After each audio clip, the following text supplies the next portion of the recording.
बल्कि ये कुर्बानी आ रही है ऊंट के अंदर, ऊंट अगर मिल जाए तो बिल्कुल कुर्बानी भी करने में हर्ज नहीं है। लेकिन बाद लोग समझते हैं कि यार ऊंट के अंदर 14 हिस्से होते हैं। नहीं, ऐसी कोई बात नहीं है। ऊंट के अंदर भी 7 हिस्से होते हैं। बड़े जानवर जितने होते हैं ना, उनके अंदर कितने हिस्से होते हैं? 7 हिस्से होते हैं। ऊंट का अगर कद बड़ा हो गया तो इसका ये मतलब तो नहीं ना कि हूं आप 14 ही कर छड़ने। अच्छा, बसा औकात ये भी अवाम में मसला है। आप सुन लीजिए कि जब ऊंट को ज़िबा करना है, उसकी गर्दन चूंकि बहुत लंबी है तो 7 जगह से तकबीर देनी है। ये गलत है। एक जगह से तकबीर, बस खत्म। ऊंट को एक जगह से तकबीर देनी, 7 जगह से नहीं, 3 जगह से नहीं। अब इसमें मसला क्या है? और यार जदों एक बारी छुरी फेर दी उन्हें हलाल हो जाना, नहीं भजदा उठी के एवें तुसी 7 बारी छुरी फेर के उन्हें तकलीफ देंदे हो। और तकलीफ देना ही जानवर को मना है, समझ आ रही? हाँ, उतनी तकलीफ जो इजाजत है कि बिस्मिल्लाह अल्लाहु अकबर, छुरी भी तेज होनी चाहिए, आहिस्ता छुरी नहीं। जानवर को हलाल करने के लिए छुरी का तेज होना जरूरी है। और यह भी मसला है, जानवर के सामने हमें छुरी तेज करने की इजाजत नहीं है। तो ये जो छुरी है, ये ऊंट के, ये कोई भी जानवर हो, उसके सामने तेज करने की इजाजत है। और यह भी याद रख लें, एक जानवर के सामने दूसरे जानवर को ज़िबा करने की भी इजाजत नहीं है। ज़िबा अलग करना चाहिए, यह हमारी शरीयत का हिस्सा है। तो हमारा इस्लाम कितने हुस्न वाला है, कितने प्यार वाला है कि जो इतनी तकलीफ भी नहीं देता। अच्छा, फिर यहां पर एक सवाल पैदा होता है, फिर तुसी जानवर को हलाल ही क्यों कर दे हो? ये काफिर भी एतराज करते हैं, वो जानवर को हलाल करके खांदे, तकलीफ ते होई, वो जेड़ा आप पे मरदा है नू खाओ। इस बात को दोबारा फिर सुनिए, काफिरों का बहुत बड़ा एतराज है। वो कहते हैं कि जब आप ज़िबा करते छुरी ते फिर गई, तकलीफ ते हो गई, तो जेड़ा जानवर आप पे मरिया है ओनू तुसी खाओ ना, ओनू तुसी खांदे नहीं, ओनू तो किसी तकलीफ आप पे मर गया, आया मर गया, बस। अब कितना बड़ा एतराज है। तो अब इसका जवाब क्या है? मैंने कहा जनाब काफिरो, बात तो तुमने कर ली है, लेकिन अकल के अंधे हो, तुम्हें इसी बात का पता नहीं है। हमारे इस्लाम का हुस्न देखो क्या है, का क्या है। जो जानवर मर जाए और उसके गले पर छुरी न चलाई जाए, उसका जो जिस्म का खून होता है वो बोटियों के अंदर ही रहता है, वो निकलता नहीं है। और वो जो खून होता है वो सबसे बड़ी बीमारी होती है।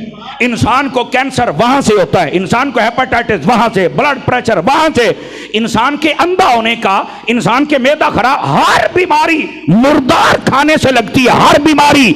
और सबसे बड़ी बीमारी यह है, मुर्दा जानवर खाने से बंदे का दिल ही मुर्दा हो जाता है। और हमारे इस्लाम ने कहा कि इसको ज़िबा करो।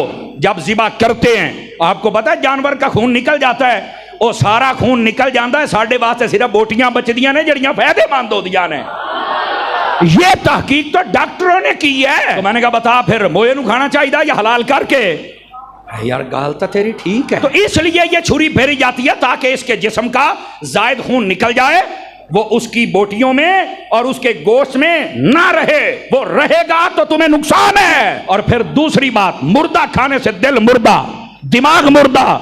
यही तो वजह है, अगर काफिर मुर्दार खाते हैं तो फिर मुस्तफा दा कलमा भी तो नहीं ना पढ़ दे। अगर हम हलाल खाते हैं तो फिर लब्बैक के नारे भी तो हम ही लगाते हैं ना, मुस्तफा जाने रहमत के तराने भी तो हम ही पढ़ते हैं ना। दिमाग भी जिंदा है, दिल भी जिंदा है, आंखें भी जिंदा हैं। ये हलाल खाने की बरकत है। रह गई बात तकलीफ की, इधर देखें, ये तकलीफ भी खत्म कर दी गई है। फरमाया जब छुरी चलती है ना, तो सिर्फ छुरी नहीं चलती, उस छुरी को चलाने से पहले कसाई को पढ़ना पड़ता है बिस्मिल्लाह अल्लाहु अकबर, अल्लाहु अकबर। अगर किसी को यह जुमला समझ आ जाए, फरमाया जब कोई बंदा अल्लाह की राह में शहीद होता है, बज़ाहिर उसके जिस्म में टुकड़े हो जाते हैं, लेकिन उसे तकलीफ इतनी होती है जितनी जिस्म में बंदा सुई चबोए तो तकलीफ होती है, बस। इसके अलावा तकलीफ नहीं। जानवर के गले पर जब छुरी चलती है, अल्लाह का जब नाम आ जाए तो तकलीफ सिर्फ इतनी होती है, बाकी तो वो लेट कर अल्लाह के नाम पे कुर्बान हो जाता है ना। जब अल्लाह का नाम आ जाए तो फिर क्या होता है? तकलीफ इतनी है जितनी सोई चबोने की है। उसके बाद तो फिर वो मजे से लेटा रहता है कि वाह भाई वाह, बड़े जानवर हैं, मार तो ना ऊंज भी जाना है, पर सदके मैं अपने आप तो जावा जो रब दे ना तू जानदा पिया। समझ आ रही है? और यही तो वो जानवर होंगे जिनके ऊपर सवार होके हम जन्नत की तरफ जाएंगे। ते ओनू मोड़ तकलीफ केड़ी गल दी, ओनू जो पता लगता भी मैं आओ। आवाज कमजोरों वाली है आप हजरात की, अब समझ आई आप हजरात को? तो इसलिए अल्लाह का नाम लिया जाता है। और दूसरी बात, ये काट भी है ना काफिरों की। ये जब जानवर ज़िबा करना है, अल्लाह का नाम लेना है ना, ये काफिरों की काट है। काफिर क्या करते थे, जब जानवर ज़िबा करते थे तो वो छुरी चलाते वक्त अल्लाह का नाम नहीं लेते थे।